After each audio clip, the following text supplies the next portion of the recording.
My name is Ben Andrews. I'm the statewide program manager for the ATDC, which is the Advanced Technology Development Center. We are the state's technology business incubator. So every year we work with thousands of entrepreneurs and hundreds of companies across Georgia, trying to help them launch and grow and succeed.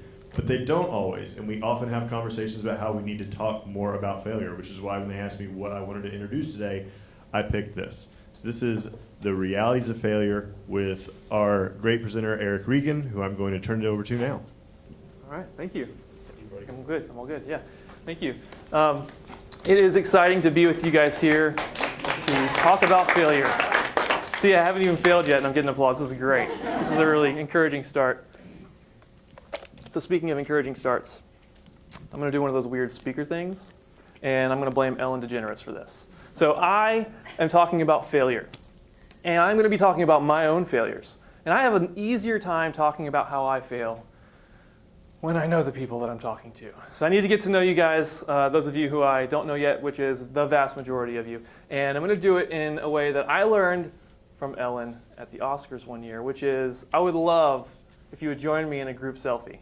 We're going to take a photo, but we're not close enough yet, so what I want to try to do is get us in kind of like a V shape here, which, yes, we're going to stand, and we're going to kind of get into a sort of a V shape. Some of you don't actually have to go far, but from the back and on the left side, you're going to need to kind of wrap around this way, and the key is going to be getting you in the frame, which is my job, which is a hard one. But I'm going to try to get everybody in here, and I'm going to just stand like this, and when I meet people, I kind of need to learn names as well. So I'm Erik. Y'all saw that. But I need to know your name too, okay? So on 3, I'm going to say 1, 2, 3. You say your name. I'm going to take a picture, and we're going to be best friends, all right? So let me make sure I get everybody in the frame, and including myself, I suppose. All right, you ready? Here we go. 1, 2, 3. Okay, there are more people in here than that. Wait, hold on. Wait, no. There are more people than that. You didn't all tell me your names. I didn't catch yours. All right, so here we go. One more time. We're going to do one more photo. Here we go. 1, 2, 3. Okay, sweet. Now you can go back and sit down. That was great. Thank you.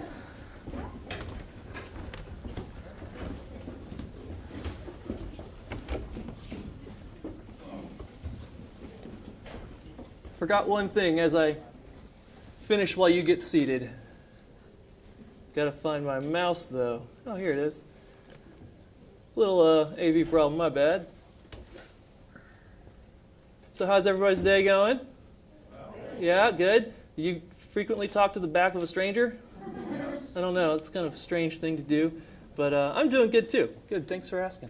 So we're going to get going. And I sort of planned some stuff by ear, having to use an iPad for the first time from here.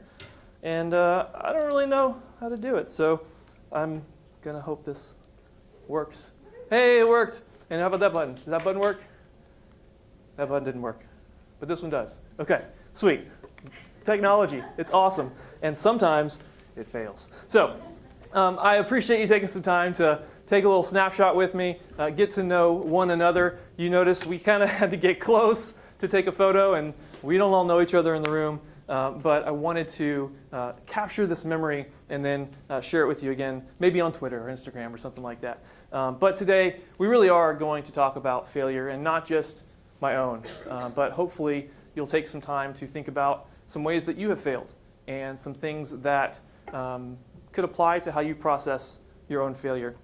I'll be sharing my own experiences, a very specific one, in fact, from the agency that I run called Focus Lab.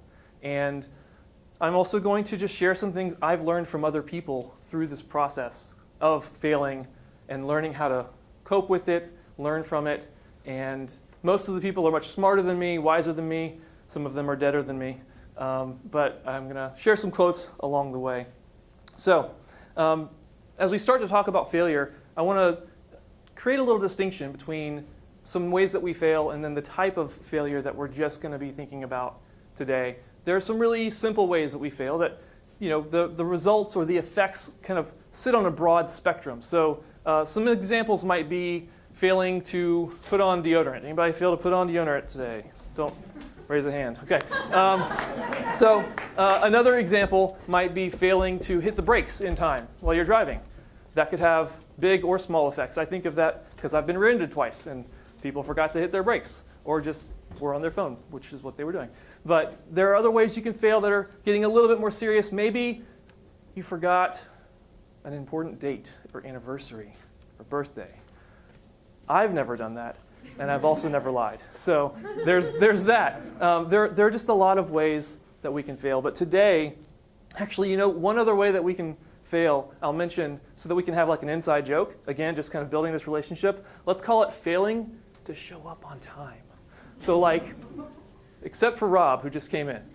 If anyone comes in after Rob, we can all kind of look and go, he mentioned that person. So it's not a big deal, right? You come in at a certain time, like it's not a big deal if you fail to do something like that. And today I'm going to talk about how I have failed through Focus Lab, my agency, and the feelings that have come with that, the effects that it has had, the process that I've gone through to kind of process and understand it. And as I'm going to share some of that, I want you to take a minute to just think about something in your life where you have failed and you've felt it in your gut. Something that lasted days or even weeks. Something that maybe made you cry, maybe made you go into a state that you just weren't familiar with, or maybe one that you were too familiar with. So maybe there's an event that has to do with your work. Maybe an event that has to do with your parenting or your marriage. Think about that failure as we talk a little bit today. So the story that I want to share about my own failure, I have many to choose from, but the one that I'm going to talk about has to do with my agency Focus Lab that I started about 10 years ago. And in fact, 10 years ago when Geekend started, it was the first conference that my business partner and I went to right before we quit our jobs and started that thing full time. Came to Geekend and heard some really inspiring, exciting things, and then the next April, about 6-ish months later, we quit our day jobs and started an agency, the two of us, which is exciting. And we started that in 2010. We grew that slowly into 4 or 5 people, then eventually 8 people, eventually crossed the $1 million revenue mark in a year. That was an exciting milestone. Got up to about 12 and then 15 people. Right now we're around 2014. And then we hit a season that we had never experienced before. And we're only 4 years old, but we hit something that we just were unfamiliar with. Our business was slowing down. Our leads were taking much longer to decide or to close. We were having a pattern of client experiences that were really lackluster. Frustrated clients, clients being let down, teammates that are being frustrated by the things that they're going through as well. It was not pleasant, and it ultimately resulted in us having enough cash flow issues to have to lay people off. And at the time, it was 3 people, which might not sound like much, but that was 20% of our team. And that was one of the harder things that I've had to go through as a business owner.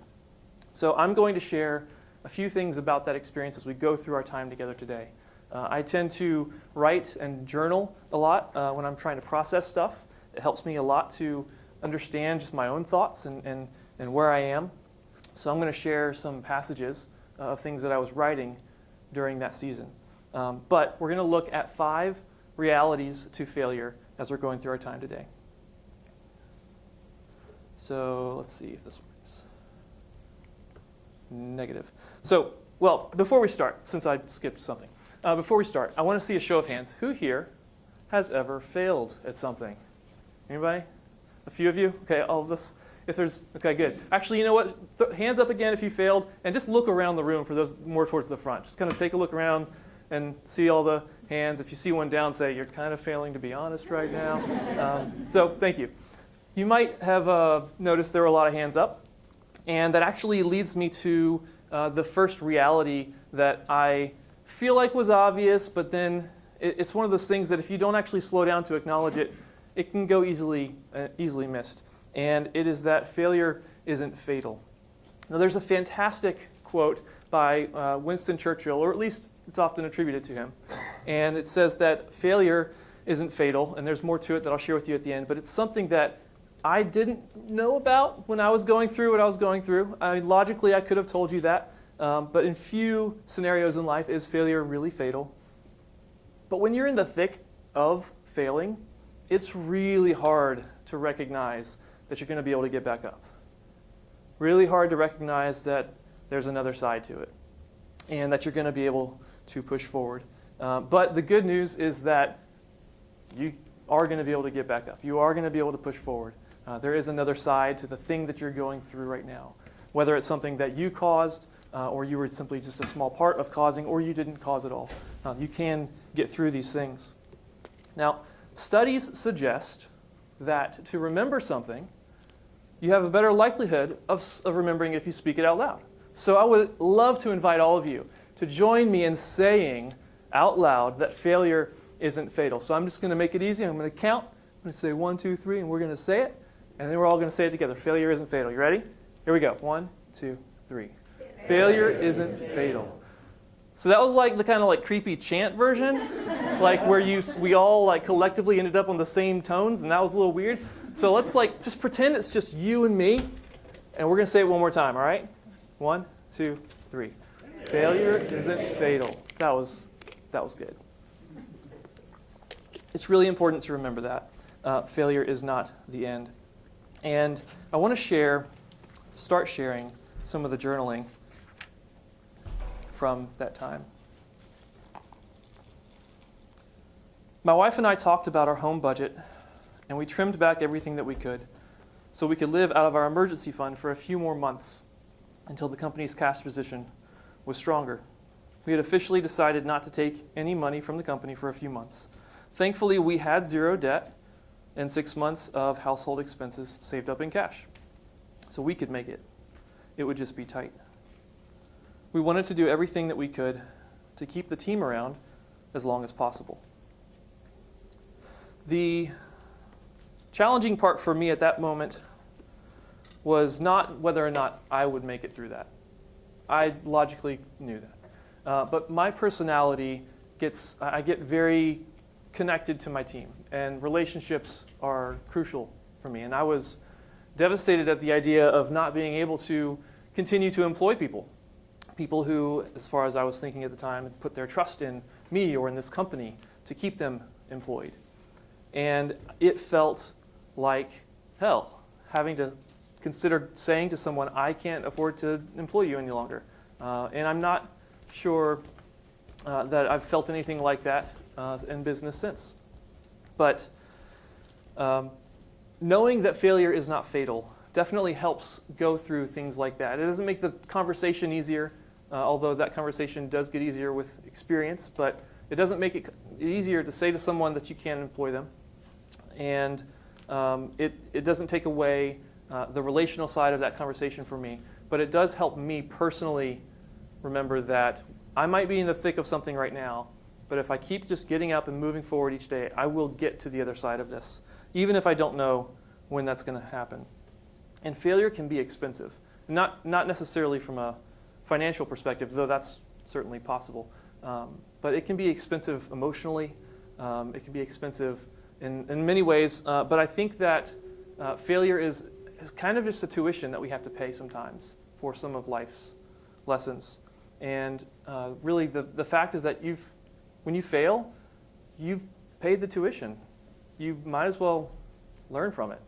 And one of the hard things that I've realized in my own life is that sometimes, apparently, I didn't learn the first time. So I've got to go through something again to learn that lesson for the tuition that I've paid.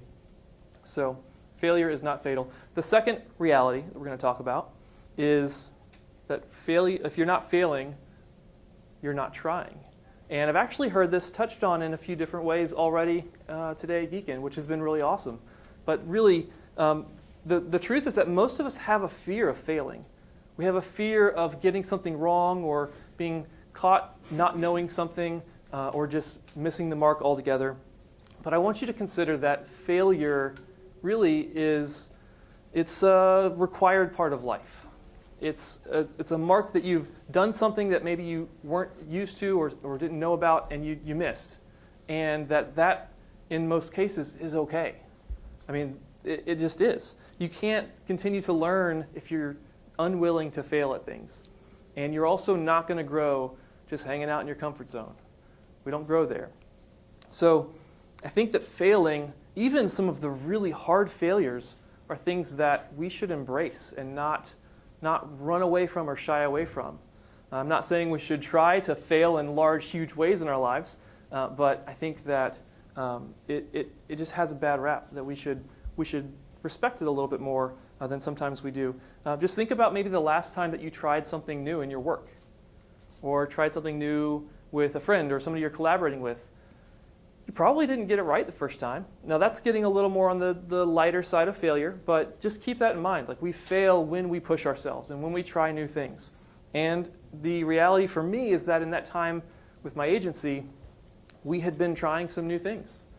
We had shaken up our team a little bit. We'd shifted around some of our processes, and we failed, and in some big ways, unfortunately. So there are a lot of things that can bring us to a point of failure, but one of them is sometimes just trying something new. There's a quote by a guy named Craig Groeschel that I really like that I can share. If you're not failing every now and then, you're playing it way too safe. We've got to get out there and grow ourselves. We've got to push ourselves. And 3 years ago, or 5 years ago rather, with our agency, that's the state we were in, and the result was that we failed at some of those big things.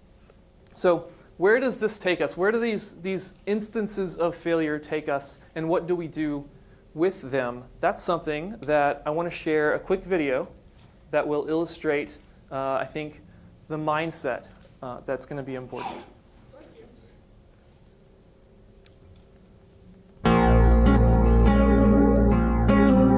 I've missed more than 9,000 shots in my career.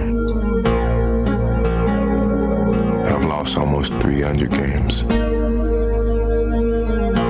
26 times I've been trusted to take the game-winning shot and missed. I've failed over and over and over again in my life. And that is why I succeed. I love that commercial. #go. Some of y'all with me on that. So I think it's just the perfect description of what failure can be if you look at it in a certain way. And really, that sets up the stage, I think, for our third reality. And it is that failure is the most common ingredient to success. So before I get into that, I want to do I'll just call it like a 90-second lightning talk. So I'm going to stand over here, because this is now a different talk. If you're taking notes, turn the page, this is a whole new thing, this is free, and I'm just going to give you a quick talk about success, all right? And I'm talking fast because I don't have much time for this, all right? So success. One of the big issues that I see myself experiencing and so many other people is how to define success.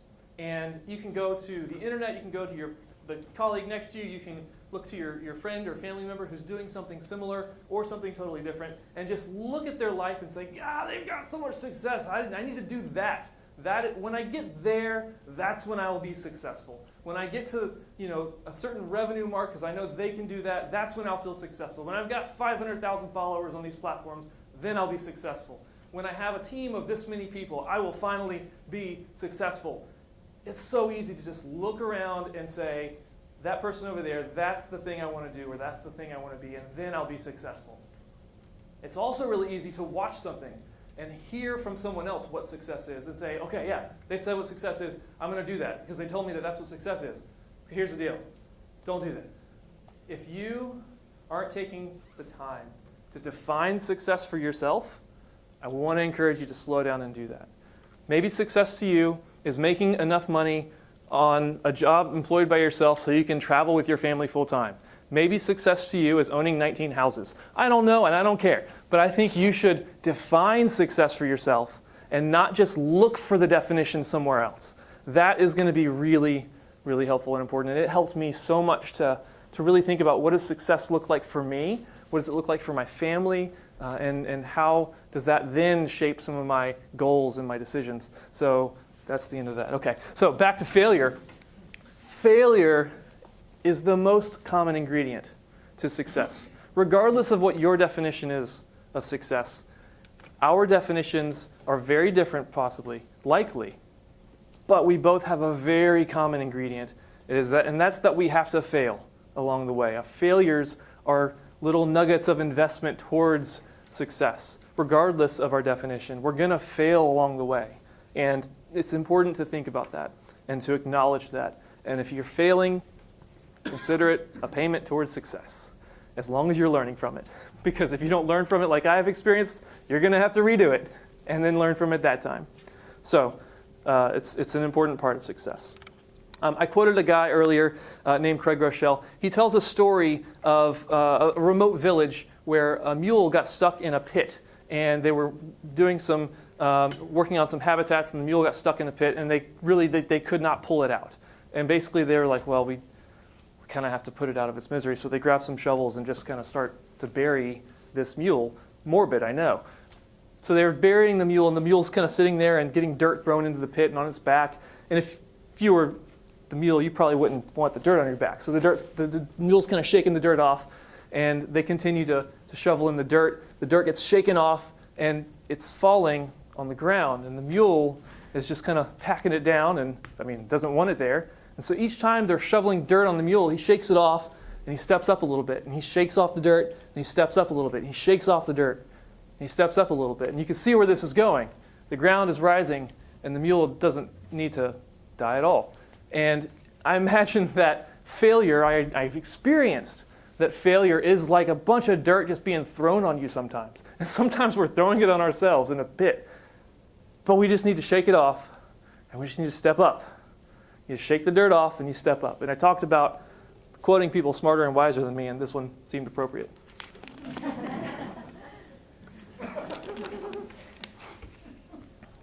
It's all about perspective.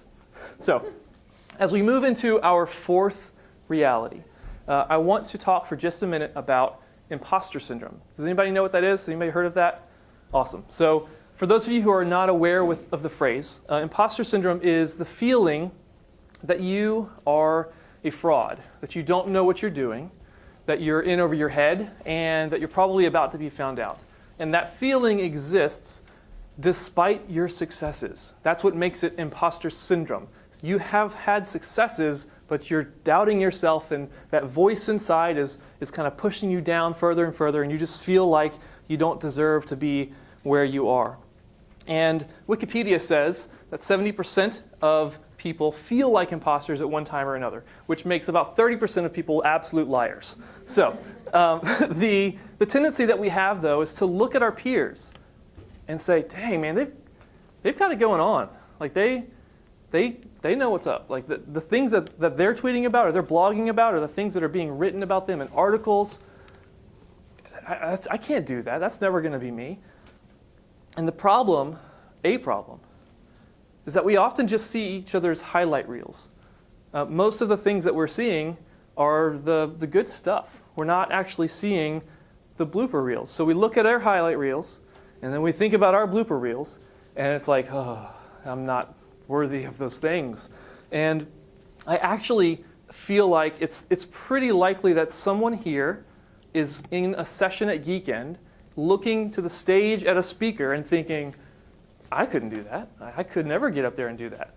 And to get even more real, there are speakers who come to Geekend at any conference who get on stage feeling like they don't deserve to be on stage.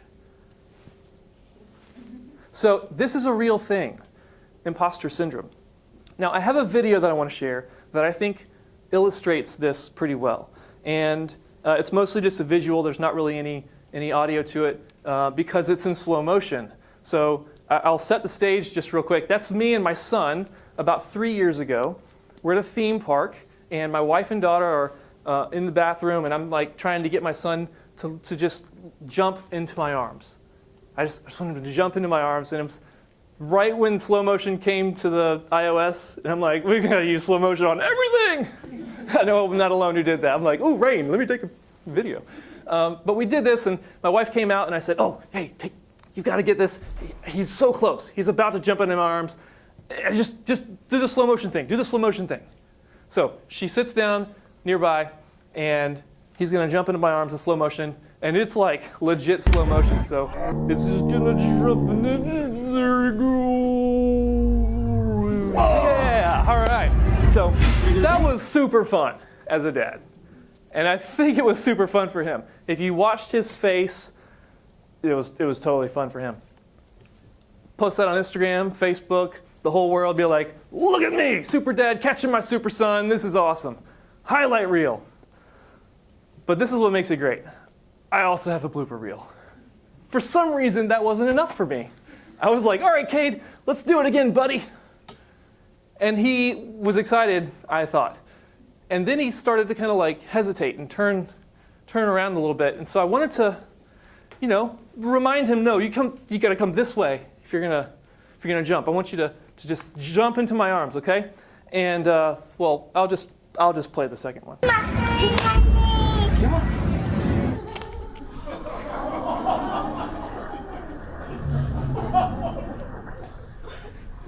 And then mom drops the camera. So,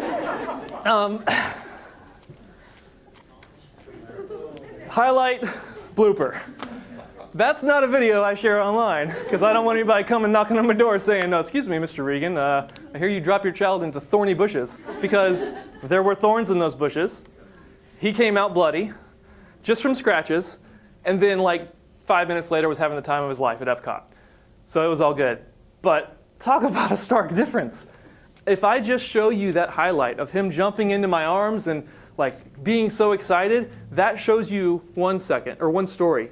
But literally 5 seconds after that, she stopped the camera, started it again, and that happened.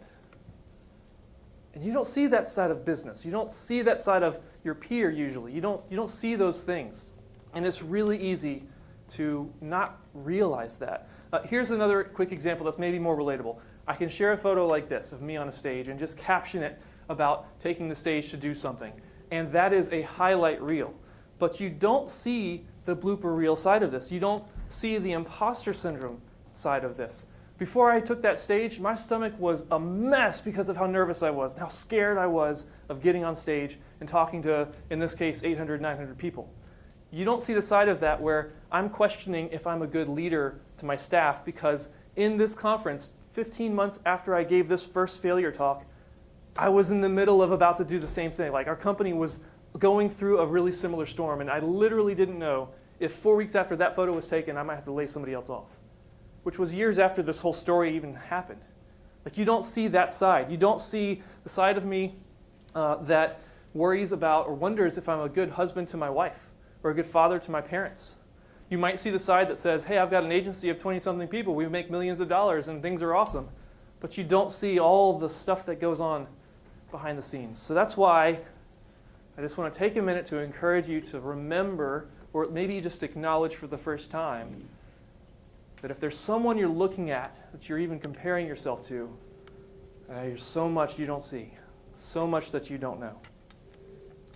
So, careful with that. Imposter syndrome's real. Comparison is tricky. There is one thing, if there was one thing that you could take away today, I'm about to say it. So if you're taking notes, get that pen or pencil ready, or typing, whatever, just get it ready.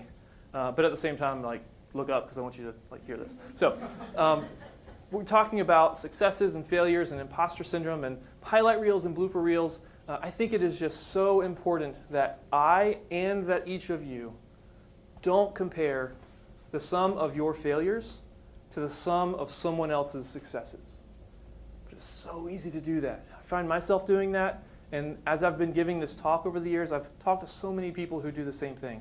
It's so easy to get stuck in that pattern where you see someone else's successes out there and you compare your failures, the sum of your failures, to the sum of their successes. And you got to work hard to not do that. So the next reality is that we really need to support one another through failures. Now, at an event like this, you probably heard someone say, hey, how are you? And maybe it's someone you kind of know, maybe it's somebody you know well, or someone you're just meeting. Either way, at events like this, usually the answer is, I'm good. Good to see you.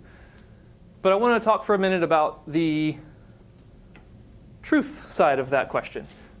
It's not to say that you need to be fully honest with that question with a stranger or with somebody that you just casually know, or even a colleague sometimes. But I want you to know that you need someone in your life who, when they ask you, how are you, you are perfectly willing to say, I'm kind of scared right now. Honestly, things aren't going well at work. I'm not sure how long I'm going to have a job. kind of hoping that Geekend gives me something to work with, because I'm pretty scared. That's a real answer. And we don't all have someone in our life who we can say that to, unfortunately. If no one's coming to mind who, if they asked you that, you could say the honest answer, I really want to encourage you to think about who that person could be for you. And the truth is that we need to work to build and establish those relationships. And I am very grateful that I had some of those relationships while I was going through the storm that I described. So here's another passage from the same journal entry, same day.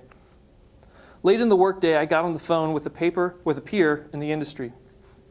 We were originally going to talk about working together to solve a problem for one of our clients. That topic changed in the first few minutes, though. As it turned out, his company was going through nearly the exact same scenario as Focus Lab. Talk about crazy. But it was nice to know that we weren't alone in this battle, so we took some time to encourage and support each other, and then we hung up. I want you to high five somebody near you. Just look, find somebody and just give them a high five. Share the love. High five.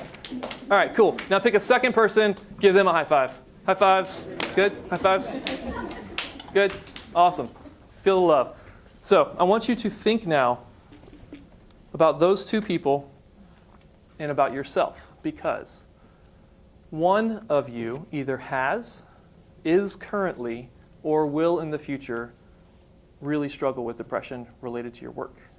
And I say that at this event because entrepreneurs and artists or creative-minded people are more prone to depression and other mental illnesses than the average citizen, if you will.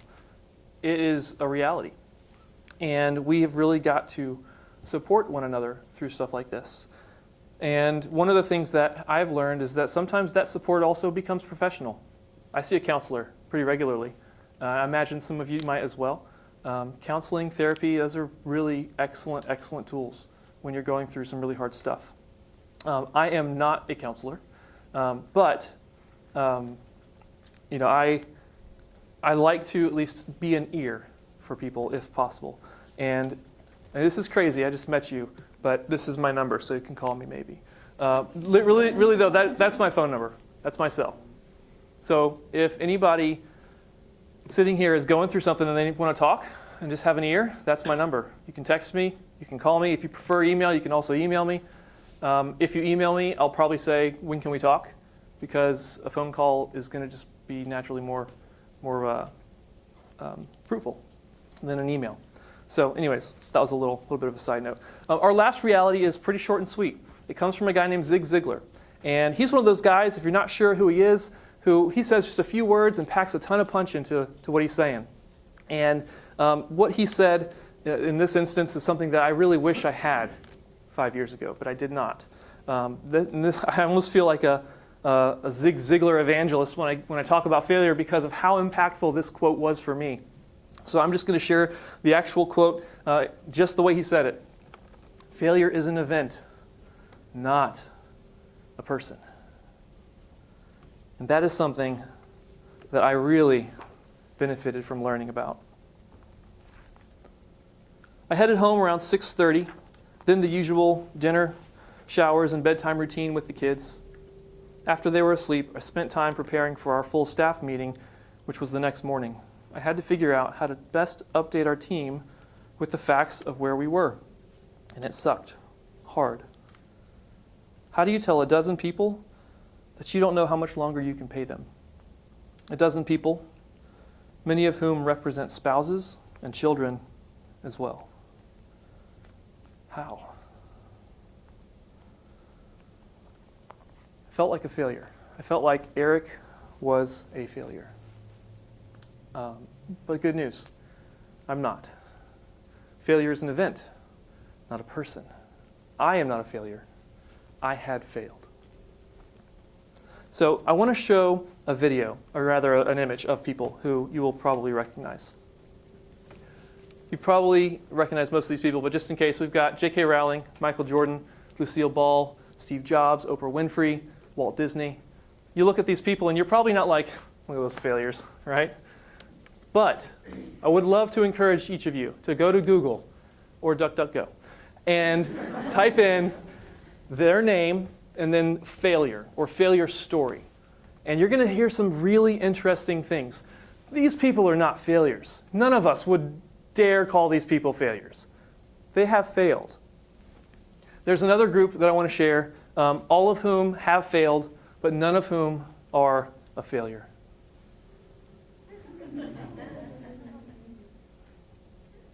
Failure is an event, not a person. Brene Brown says, truth and courage aren't always comfortable, but they are never weakness. And I share that because this is the end of my talk, and we're going to have Q&A. But something that I want to encourage today is sharing stories. If any of you are willing and interested to continue to normalize failure, I would love to just hear a few minutes of a time in your life where you failed, just to help the person next to you, the person in a few rows in front or behind you, to know and remember that we all fail, but none of us are failures. So I'd love to take any questions. We're going to have a mic being passed around. Just keep in mind that this is being recorded. So I say that for two reasons. The first is just think about the story you might tell, because this is being recorded. But also, wait till the mic gets to you. Hold it nice and close. And that way it gets captured in the recording. So questions, of course, are certainly welcome. I'll do my best to answer anything. But also, if anyone is feeling courageous, I'd love to just hear any kind of story you can share with us. So, yes. Wait 1 second for the mic and we'll get it going. Oh, and if you could tell me your first name as we get it going as well, that would be awesome. Thanks, Erik. I'm Matt, and great talk. Appreciate it. So I guess my question, I take from this talk and just and appreciate your vulnerability, and it seems like this is a high value of yours. How have you, now as a business owner, brought that into Focus Lab, and especially with your employees? I love that question. It's been difficult for me to do that because I feel like we are each kind of at our own stage in the journey of learning to embrace failure. So it was really interesting. The first time that I wrote and gave this talk 5 or so years ago, or 3 or so years ago, I got done with it, and it was fantastic. It felt great. I had such wonderful, rich conversations with the attendees. I came back to work, and literally like a month later, I was having multiple conversations with team members who were afraid of failing through something, and I was realizing that I hadn't shared any of this with them. I had just shared it with other people at a conference. So it's been a process, and it also is contextual to the person. But we try to talk about failure in a positive way at Focus Lab. And if I'm being honest, we could probably do a better job. We could do a better job of doing that because it's easy to get lost in that fear of failure. One of the things that I say it so much it might even feel silly sometimes, but I remind people that this is not going to something's not going to affect their job. So let's say we're trying to go and try something in a new market. I try to remind them, like, your job doesn't depend on this, just in case you're worried about that. And that's something that can feel silly sometimes to me, but I recognize that it can be important for people to hear things like that, to be affirmed that it's okay if this doesn't go right. Of course, we're going to do everything we can so that it does go right, but in the event that it doesn't, it's okay. We already know and accept that failure is going to be part of our growth as a company. And so that's kind of how we try to talk about it. But we could talk about it more. Thank you for asking that. Who else we got? Anyone else? A story or a question? Oh, yes, awesome. My name's Chris, and Chris. I work here in Savannah as a producer at a TV station. And about 15 years ago, I moved here with my family to take a job that I thought was the next level in my career, and I sucked at it. It was horrible. And we'd moved thousands of miles and spent so much money.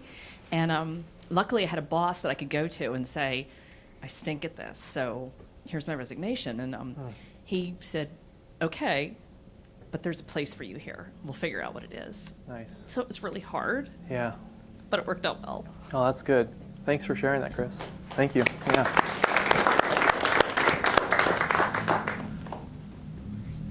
Anyone else want to share anything? Oh, right in the back. Awesome. Hey guys, my name is Rod. Hey. Hi.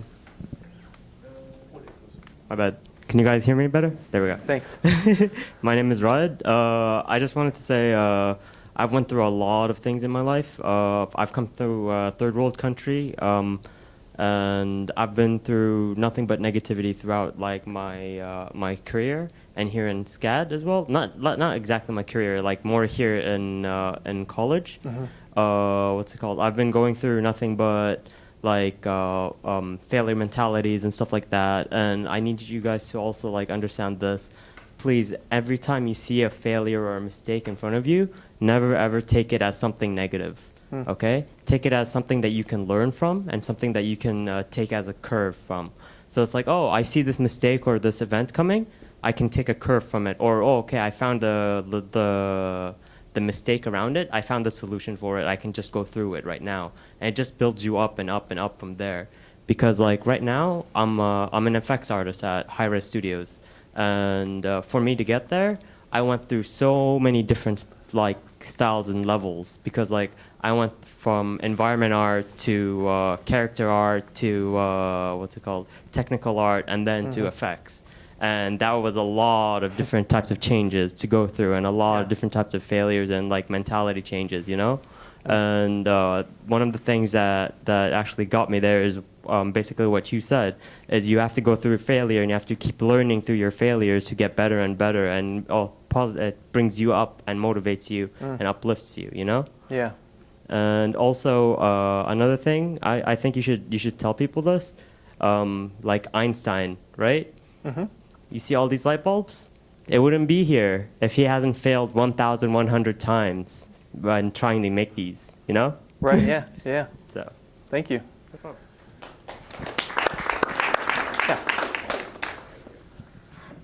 Hey guys, I'm Charitra. I'm from India. So I'm studying in SCAD. I'm doing MFA in design management. So I'm from India, and I have a lot of inhibition when it comes to asking silly questions, because you know that's something, because when you ask questions, you always hesitate whether another person's going to judge you and they're going to think that you are stupid or something like that. So when I was in class, there's always been a time where I had a lot of questions, but then I didn't have the courage to open up and ask, and so I did not. So there was a point of time where I used to discuss with my friends, or we used to just chat, and that's when I realized that there are people who just pose that they know, but everyone actually has a lot of questions which they do not have answers for. And then I realized that, you know, it doesn't matter. So even if you pose yourself as a stupid person, you're not just educating yourself, but you're educating people around you, because you're just reassuring some things. And Yeah, absolutely. Thank you for sharing that. We've got time for one more.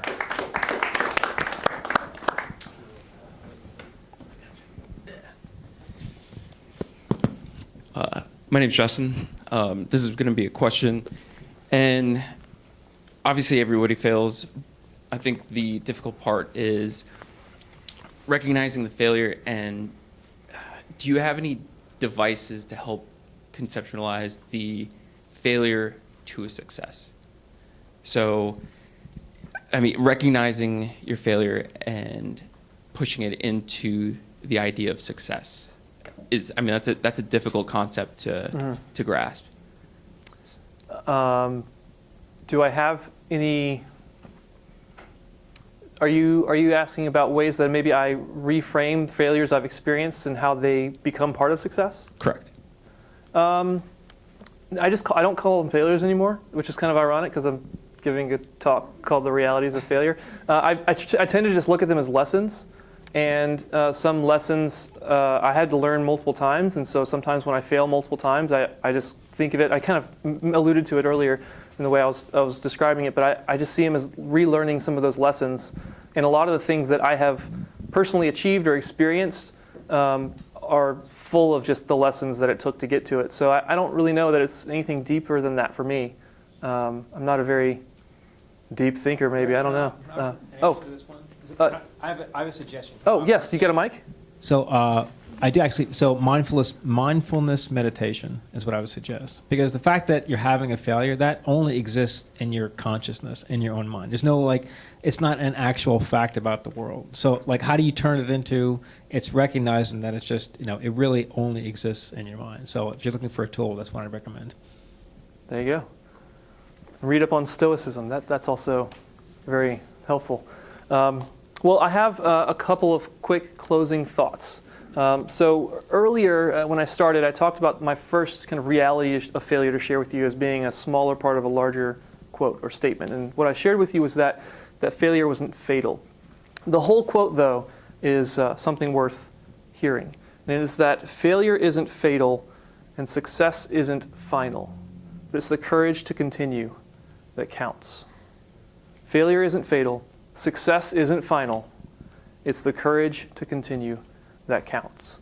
I think that there are some people who have come to Geekend this week who are bankrupt of that courage and who need some, hoping to find some perhaps even here. And I think there are others of us who have come to Geekend with enough. And so what I would say to those who feel bankrupt of courage is just to really think about the fact that you are not a failure, that failure is an event, if that's one of the things that has you feeling lacking of that courage. For those of you who have a good bit of courage sitting in you right now, just look to those around you and be supportive of them. I would love for you to be able to leave Geekend feeling courageous and feeling like you have the courage to proclaim some of these realities of failure, to say that failure isn't fatal.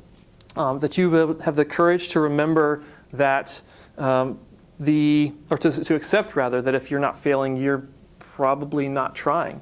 The courage to remember that failing and failure itself is one of the most common ingredients to anyone's success. The courage to support your peers through their failures and to accept support through your own.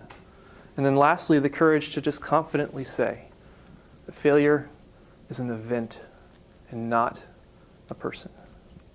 Thanks.